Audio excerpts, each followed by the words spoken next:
When it comes to crafting for the holidays, I like to keep things simple but still have some creative fun. So today in this lesson, I'm going to be showing you an ornament card that has a lot of fun with some coloring and some gesso and some fun little embellishments, but it's a simple enough design that you could make it for anything from a New Year's card to a Hanukkah card to a Christmas card. So let's get started because this is one of my favorite things to do. What we're going to start with is some heavy gesso and a stencil. I've got the Tim Holtz Holiday Knit Stencil here. And start at one end. You can work over the whole stencil at once, or if you know you only want to make one, then you can just use about half of the stencil.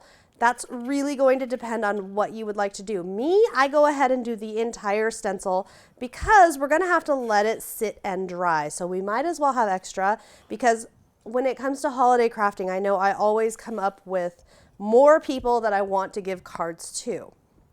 And we're going to lift off our stencil and let this completely dry. There's really not any rushing it because you really want to make sure it's dry all the way through. And because I use the heavy gesso for stenciling, it's really a product that really does need to just sit and dry for best results.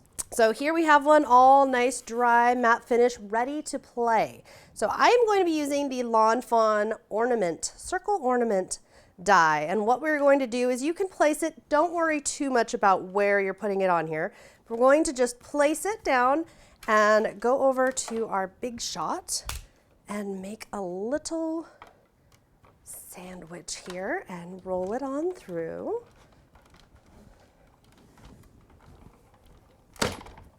And you might notice it took a little extra effort because of all that heavy gesso. It sometimes does, but don't worry about that because it's going to come through. It just might take a little extra elbow grease. And I'm going to go ahead and run it through once more because now that I have two ornaments, I'm going to be able to show you two different coloring ideas.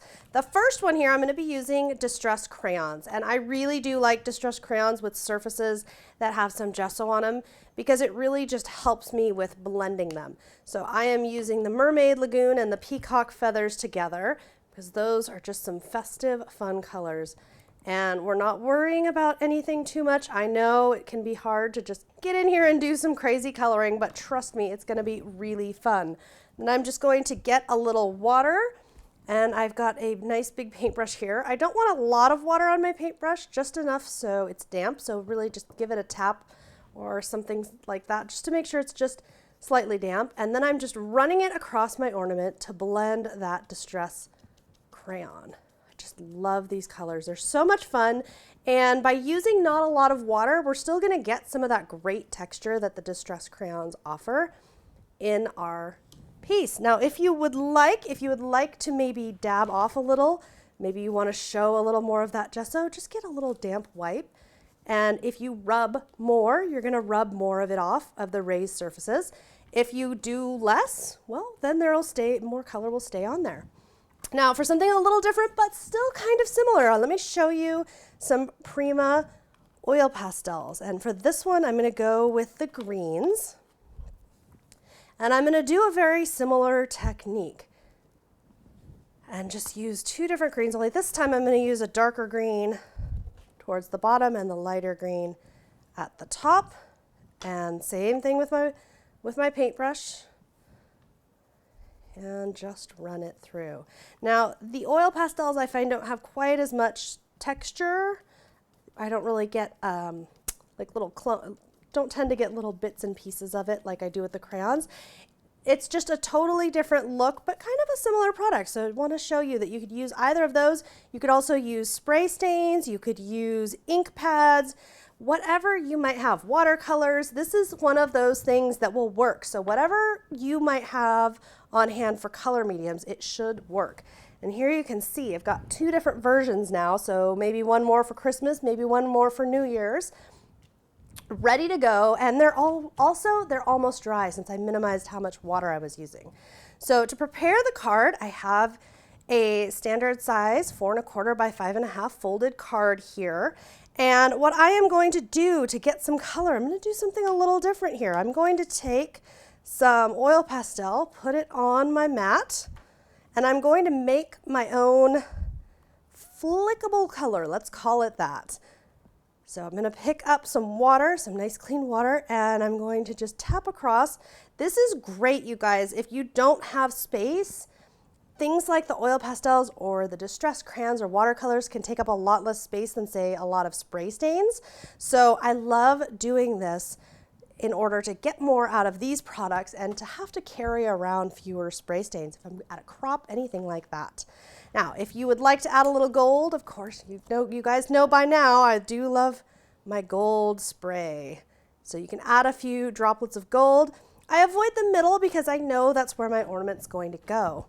And I'm going to hit this with a heat tool just to speed along the drying process because we want this to be dry before we do anything else.